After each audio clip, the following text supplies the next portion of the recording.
I'm serious. One time racism saved my life, man. I was on a plane. I was coming from overseas, and I don't know how this guy got a machine gun on the plane, but he stood up, man. He said, "Everybody, get on the fucking ground. Nobody look at my face." I started freaking out. Because he was Chinese, I was like, why is he talking like that? He was screaming and crying. I was the only brother on the plane. Well, I thought I was the only brother. I looked over, there was one other black dude. He was from Nigeria. I looked over at him, he was looking right in my face, man. He didn't say two words to me, he just looked at me, he was like...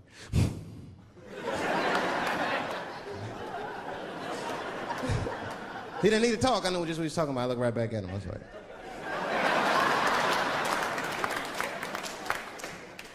Some white dudes on the front of the plane seen us, they were like, "Oh my God.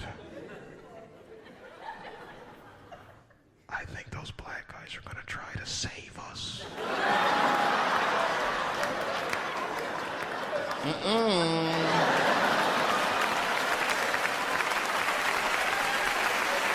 We were just communicating that we understood the situation. We were both seeing the same thing. What we understood was simple. Terrorists don't take black hostages. That's the truth. I have yet to see one of us on the news reading a hostage letter and shit. They is treating us good. We all chilling and shit. I'd like to give a shout out to Ray Ray and Big Steve and send some Newport.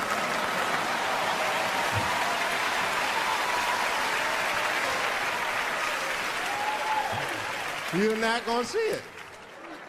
Terrorists are smart. They know what they're doing there, you know. They terrorists. They know black people's bad bargaining chips.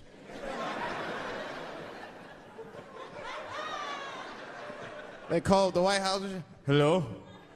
We have got 5 black... Hello?"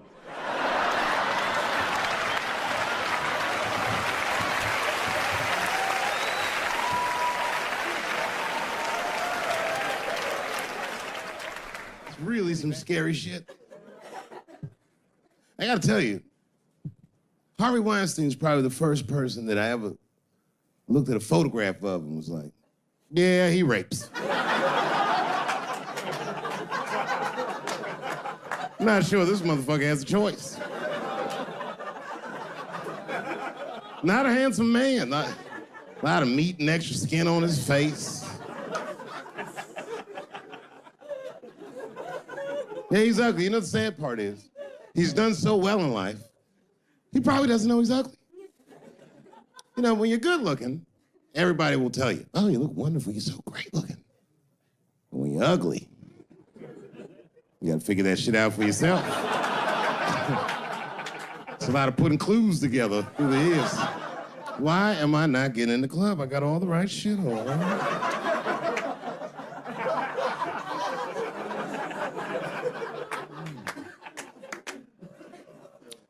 Because if it was Brad Pitt doing that shit, you wouldn't have heard a peep. The girl would just come back down like, "I got the part."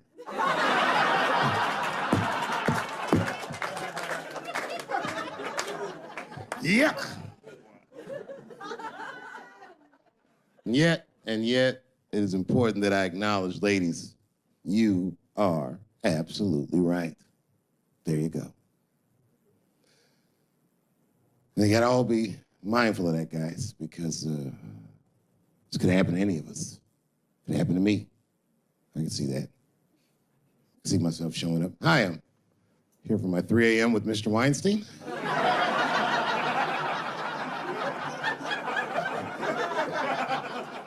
Hey, Harvey, I got your text. I'm here to talk about the script.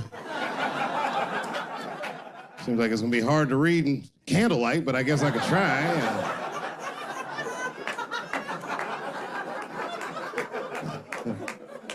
Sound like a fucking nightmare. Could you imagine that shit? Could you imagine if he was in a business meeting and a motherfucker pulled their dick out? In the middle of the meeting, I'd be like, yo, my man, this is the most unprofessional shit I've ever seen. in all my days. Just let me finish, Dave Chappelle. I'll put you in all 3 Lord of the Rings.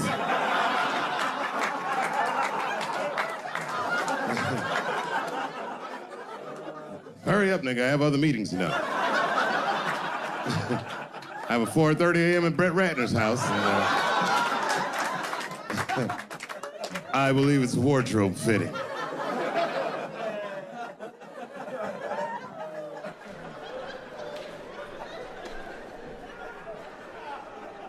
You gotta make life interesting like that, because the shit is flimsy. Life is flimsy. You think you're gonna live forever, you ain't not gonna live forever. It's dangerous out here. We know what's going on. I travel now, you know. I used to think D.C. had the roughest ghettos in the country. Nah, nigga, I have seen some shit now.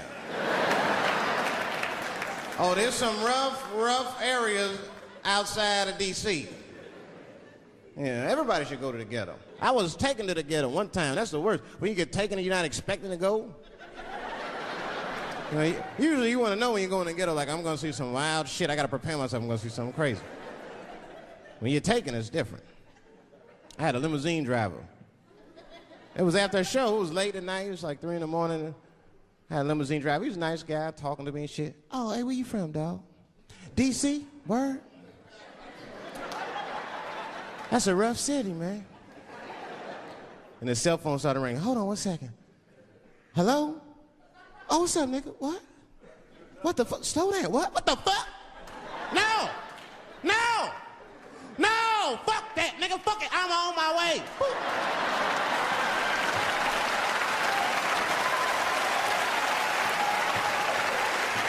Hey.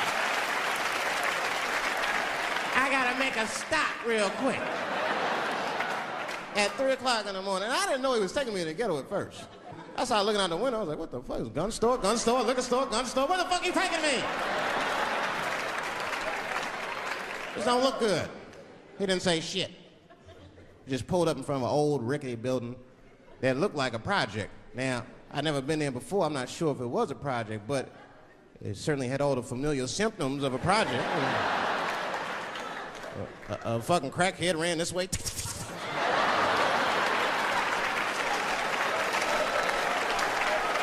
And then another one jumped out of a tree and shit. The driver said, I'll be right back. And left me. Took the keys with him and just left me.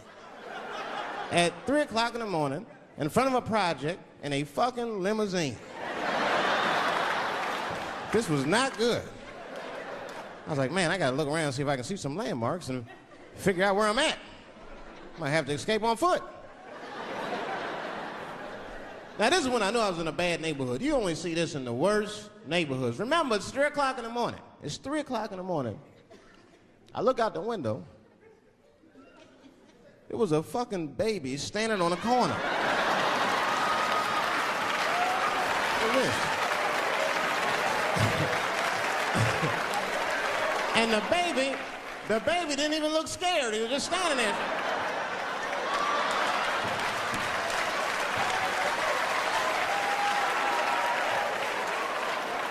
I mean, it made me sad. It made me sad, really. You know what I mean? Because I wanted to help the baby. I was like, I don't trust you either. I'm sorry. Click. Click. The old baby on the corner trick, eh? I'm not gonna fall for that shit. Where's this limousine driver? You know, I start feeling bad. As time goes by, I start feeling worse. Like, man, what is wrong with me? What the hell's wrong? I'm scared of a baby.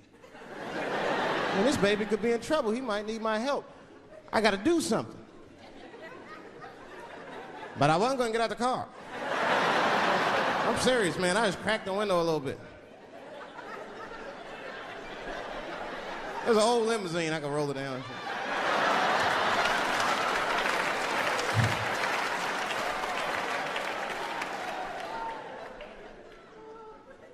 Hey, baby. Baby, go home, man. It's 3 o'clock in the morning. What the fuck are you doing up?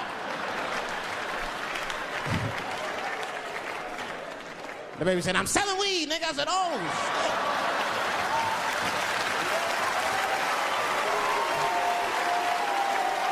I wasn't expecting that. I'm serious. I had to buy 2 bags from him to calm my nerves. Let me get 2 coins. Got back in the car and rolled me a joint, man. So, that shit was scary, man. Every once in a while, like a crackhead would come up to the car and look in the window. It was like Jurassic Park and shit. He'd be looking on the car. Hey, get out of here, cracky. That baby was still standing there, man. Then I started feeling bad again. Yeah, weed make you feel guilty sometimes, you know. Man, what is wrong with me, man? I have just bought weed from an infant. I can't condone this kind of behavior. What am I thinking? I can't let the fear ruin my morals. Gotta do something.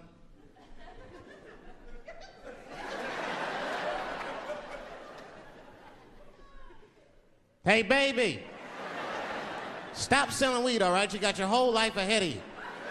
He said, fuck you, nigga, I got kids to feed. I said, God damn.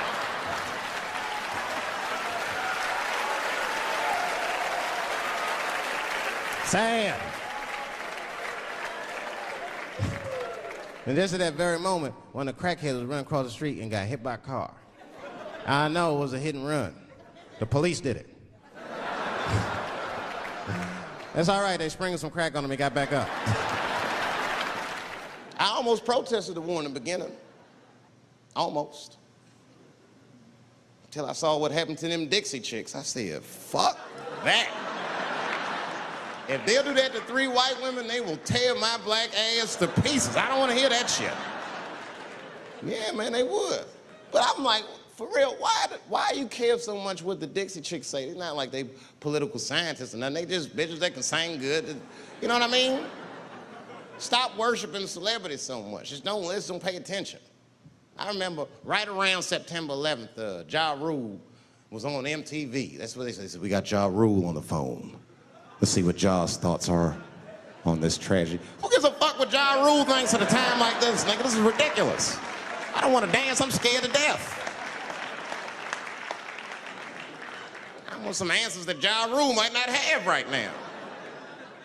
You think when bad shit happens to me, I'll be in the crib like, oh my God, this is terrible. Could somebody please find Ja Rule, get hold of this motherfucker so I can make sense of all this. Where is Ja? Guide me, Ja Rule.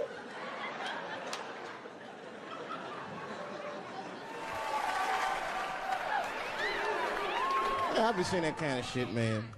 It's what it is. They use the TV to program us from a young age. You ever watch like a cartoon that you used to watch when you were little as an adult? That shit is wild shit. Some wild shit. I mean, like I was with my nephew.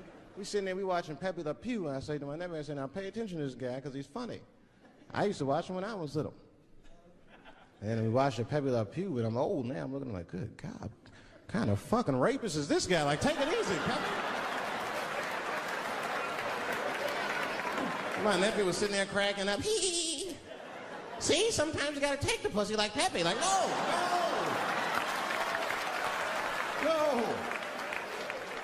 I had to turn the channel real quick. I turned on Sesame Street. I said, oh, Sesame Street. This is much better because now he'll learn how to count and spell. But now I'm watching it as an adult and I realize Sesame Street teaches kids other things. It teaches kids how to judge people and label people. That's right. They got a character on there named Oscar. They treat this guy like shit the entire show. They judge him right in his face. Oscar, you are so mean. Isn't it, kids? Yeah, Oscar. You're a grouch. It's like, bitch, I live in a fucking trash can. I'm the poorest motherfucker on Sesame Street. Nobody's helping me. Then you wonder why your kids grow up and step over homeless people. Get it together, grouch. Get a job, grouch. So don't even tell me how to get to Sesame Street. That is a terrible place. I wouldn't go there if I knew the way. Who would want to live in a neighborhood like that? Fucking 6-foot pitch. Jesus. Papa Godo, intervene for we, do for we, as you do for the Israelites. The way who they suffer, in the life so you don't forget we. Papa God, oh, intervene for we. Orphans are crying, widows are crying, fatherless children are crying, the less privileged are crying. Oh, may we pray. Oh, may we pray. Oh, northwest and southwest, when I come together, may we pray. Oh, prayer is a key. Oh, yeah, yeah, yeah. Oh, may we pray. Oh, let me pray. Oh, let me pray. Oh, let me pray. Oh, let me pray. Prayer is a key. Hey, Jesus. Killing every day. We are killing ourselves. Every day now, bum, bum, bum, bum. Every time now, to, to, to, to. Oh, we don't tire. Father, fight for us.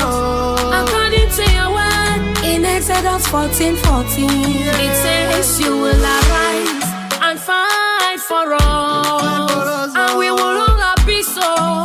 Papa, give us victory. If you go for Munyenge, everybody then are for bush. Munyenge no they exist, no. I can know. You go for Papa. Oh, houses, they don't burn them down. We'll be render homeless. Hey, yeah. You go for a corner, they did program from house to house. Anybody that meet up a more, your name not die. Now wait till we do. Now wait till Bambenda them do. Now wait till we do. Now wait till Southwesterners do. Everybody don't run you. Because of wuru wuru, everybody don't run you. Because of pop patata. So many don't go on next time. Hey, yeah. So one day they for refugee camp, for every nation for this world. When you go there, you go see them. So one day they for street. So one day they sleep for motor for Nigeria. You go see them there. Papa God, oh, when Gazume, yes, so we're a wow. Oh, let we pray, oh, let we pray, oh, let we pray, oh, let we pray, oh, let we pray, oh, let we pray. Prayer is a key. Hey, Jesus. Let me pray.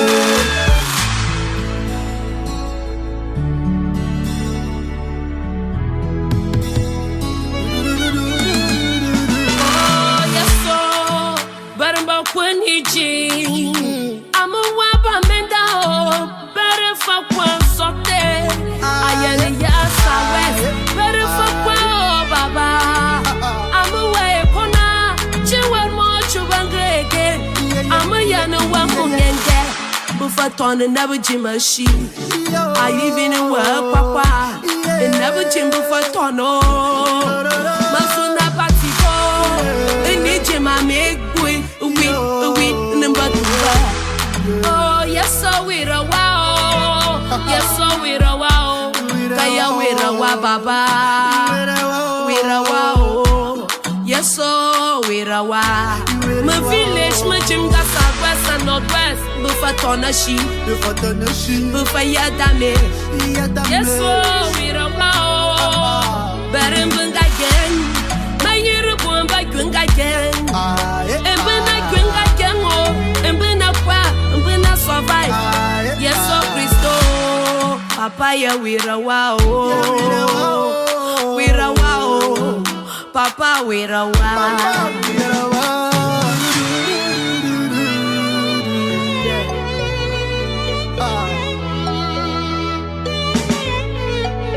All villages in northwest and southwest are damaged. They are damaged. Where we go run to? Papa, help us. Deliver us, Papa. Oh, give us victory. Victory is all we ask. Papa give us victory, oh.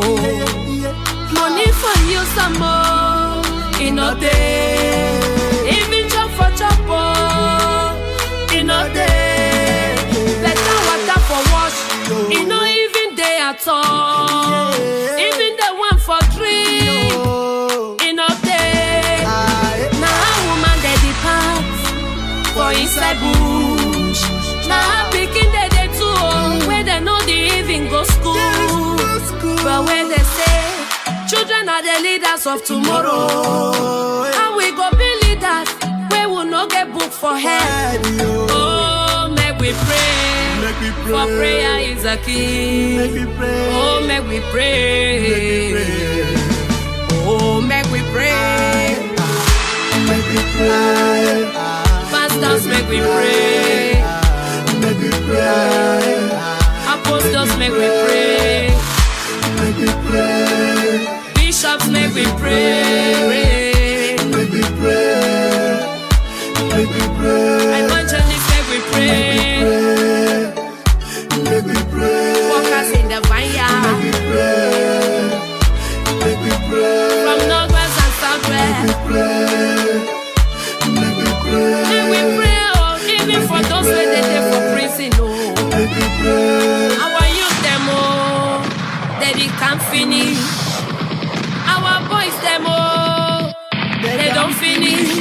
From Manfred to Boya, from Bamenda to Southwest, no shade every day, oh, killing every day.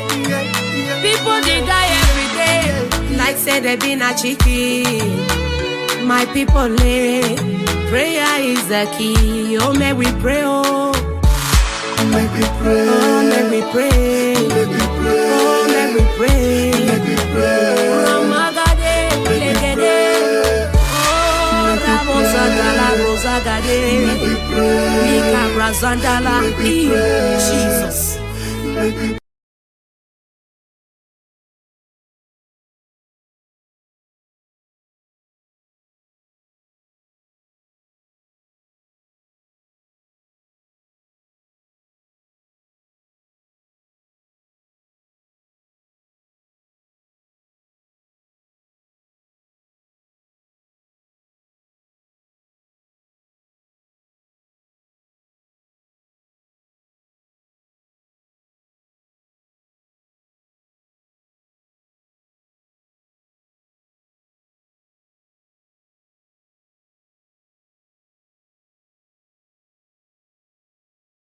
fucking 6-foot pigeons walking around.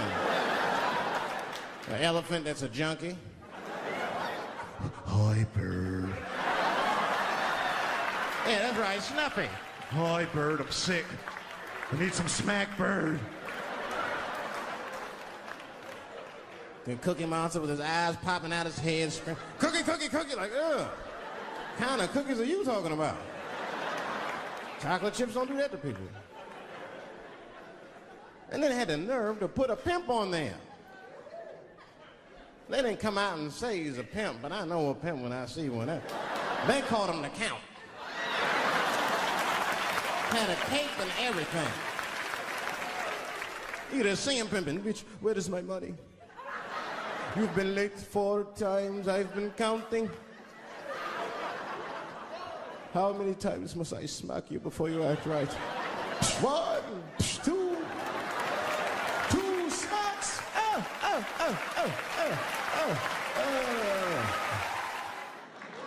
That's what I'm waiting for, because the timing of this Michael Jackson shit is what makes me doubt it.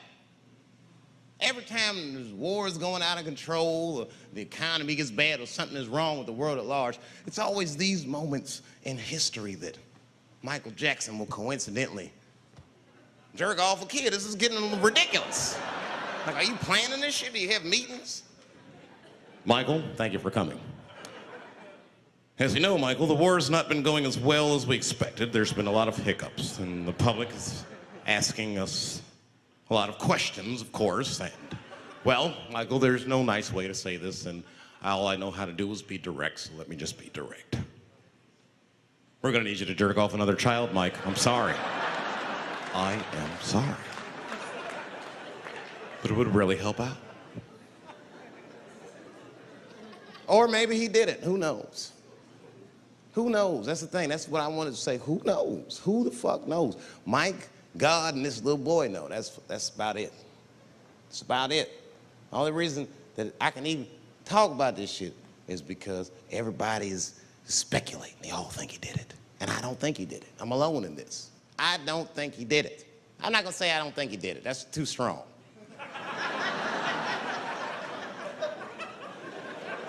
Let me just say I am reserving judgment until all the facts come out.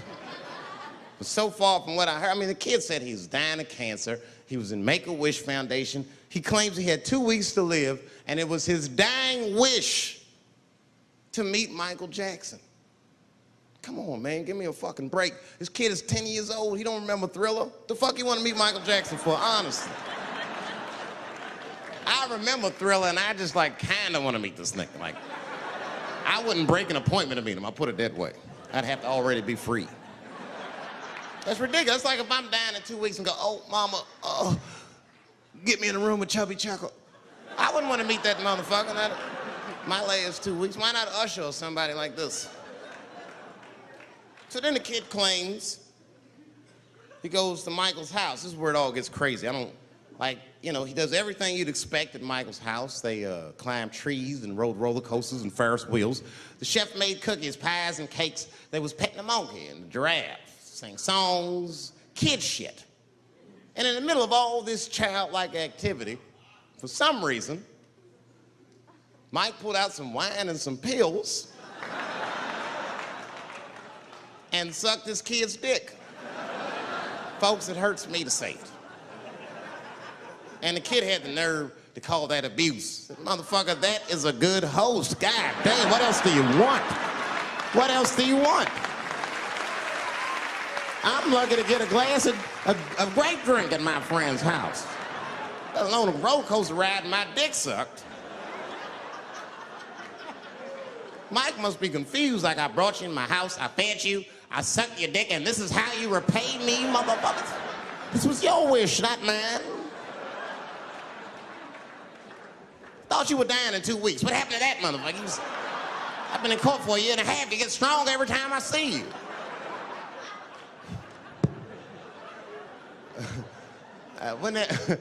This is fucked up. I shouldn't even say this fuck. Wouldn't it be some ironic shit if they found out through this case that the cure for cancer was Michael Jackson sucking your dick somehow?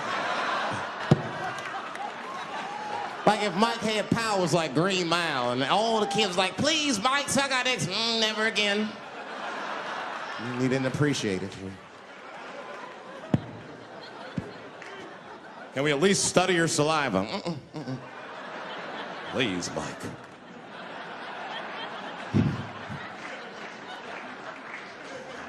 Oh, my God. But there's a more important reason that I would stop doing comedy right now. And this reason is the real reason that's been percolating, and it really is the crowd, not you. I'm talking about the crowd on the big stage. It's too hard to entertain a country whose ears are so brittle. Motherfuckers are so sensitive, the whole country is turned into bitch-ass niggas.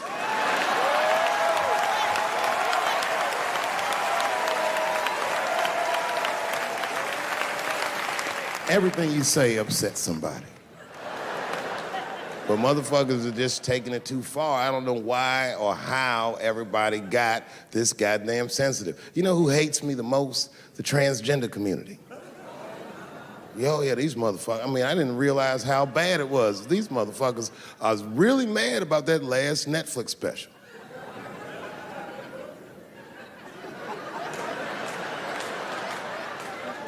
It's tough, man. I don't know what to do about it, cause I like them.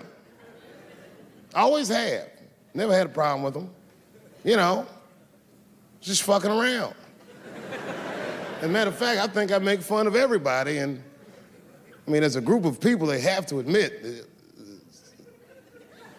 it's kind of fucking hilarious, man. I'm sorry, bro. It's like, I've never seen somebody in such a hilarious predicament not have a sense of humor about it.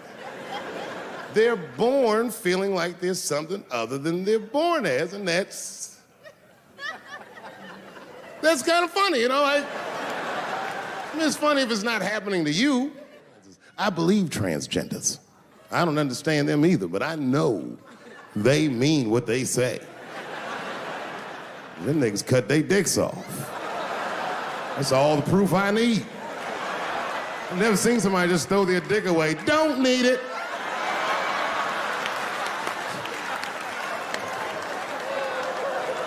I don't understand, but I believe you and I support your decision, motherfucker. I was doing a show. I was in Portland, Oregon, and I was checked in a hotel under the name Charles Edward Cheese.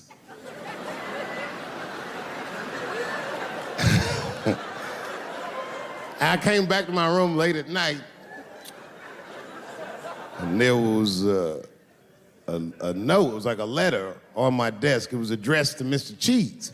So obviously, I'm going to assume that whoever wrote this letter must be an intimate friend of mine. This is not some kind of name that a person would just guess. But then I open the letter, and it turns out I don't know this person at all. It's a fan letter. You know, I'm not even used to the idea that I have fans, but I'm grateful for it. And I don't read those letters. Be nice if I did, but realistically, it's like, what am I, Santa Claus, nigga? I don't have time for this. Like, got shit I want to do. I'm trying to chill. Read all these dreams and wishes from strangers. But I read it. I'd already opened it. So I just read the whole letter. And you know what, man? Whoever wrote this letter truly loves me. I mean, they were really fucking nice in the letter. And then they described to me what it was like to come to the show, how excited they were, how much fun they were having. And then they said that when I got to my jokes about transgenders, that they were, quote, devastated. Because it turns out that whoever wrote the letter was transgender. Now, I'm going to be real for a second. As a policy, you got to understand, I never feel bad about anything I say up here.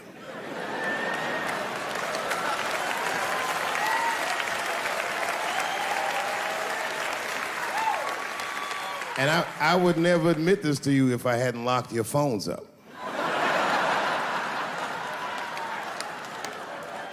But it was the weirdest thing. Like, when I read this letter, the shit made me feel bad. I didn't feel bad about what I said, you understand? I felt bad that I made somebody else feel bad. To be honest, I don't even know what I said that upset that person. I have so many transgender jokes.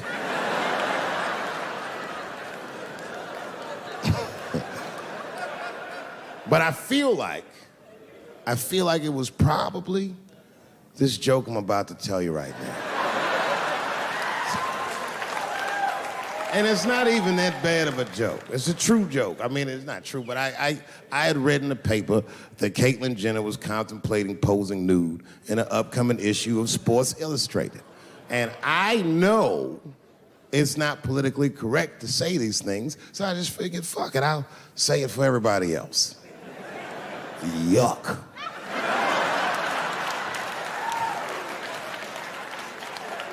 You know, sometimes I just want to read some stats. I don't know why you're gonna cram some man pussy in the middle of the sports page like this. I just didn't think that was the place for it. But I wasn't saying anything like Caitlyn Jenner's a bad person. I'm not mad at her for doing it. Not even mad at Sports Illustrated. If I'm mad at somebody, I'm probably just mad at myself. You understand?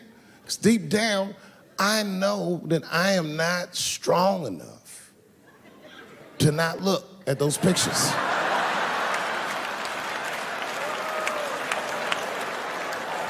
And I don't think I'm ready to see what she's trying to show me. So Caitlyn, goddamn it, if you go through with this thing, bitch, you better go hard or go home. I want you to go all the way. Hustler style. Do you know what hustler style means, miss? That means spread the lips.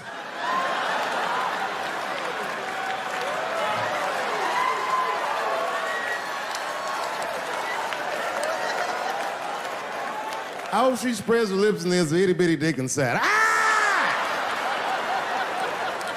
The show is behind the curtains.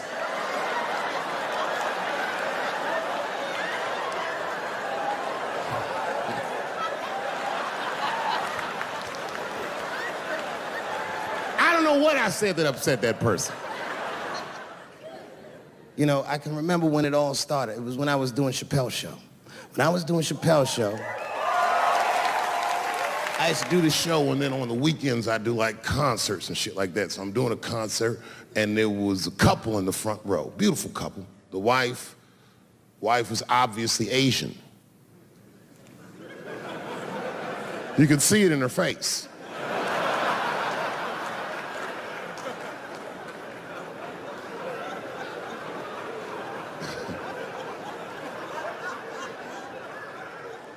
The husband, this motherfucker was mysterious, to say the least. Couldn't quite pinpoint where he was from. Caramel-colored fella, very nice hair, but he could have been from anywhere. Bangladesh, Mexico. I can't guess with a nigga like this. All I knew for sure about this guy is that his wife was a bitch. I could see that in her face, too. No, he was laughing and having a good time, and she was scowling at me at a goddamn comedy show. I couldn't figure it out.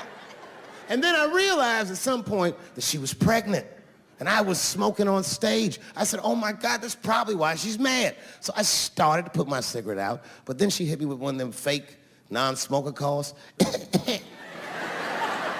So I just kept smoking. I thought to myself, bitch, that baby will be fine, relax. And I tried to break the tension. I just asked her. That's all I said. I go, hey, where are you guys from anyway? And I could tell that she was on to me. She goes, very condescendingly, she says, I'm from California. If you're asking my ethnicity, I am Chinese. And her husband was just cool about the shit. He was like, I'm Mexican, bro. I said, well, I'm sorry if I offended you by asking. But you're a very beautiful couple. And miss, there's no question that you're gonna give birth to the hardest working baby this world has ever seen.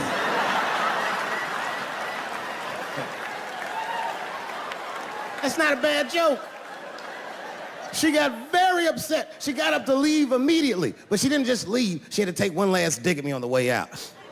I will never buy one of your fucking DVDs again, Dave Chappelle. I said, ma'am, with all due respect, Chinese people don't buy DVDs.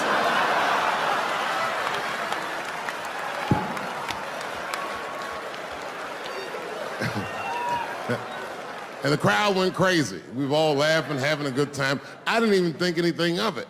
And then just 3 days later, this lady sends a fucking letter to my promoter telling him not to book me for shows anymore because I was, quote, racist, and I'm quoting her, insensitive to the nature of my interracial marriage. I was like, word, bitch, I was. If she had just done a little bit of research, she would know that I myself am in an interracial marriage. That's right. In fact, my wife is Asian too. Surprise, bitch, I'll see you on Thanksgiving.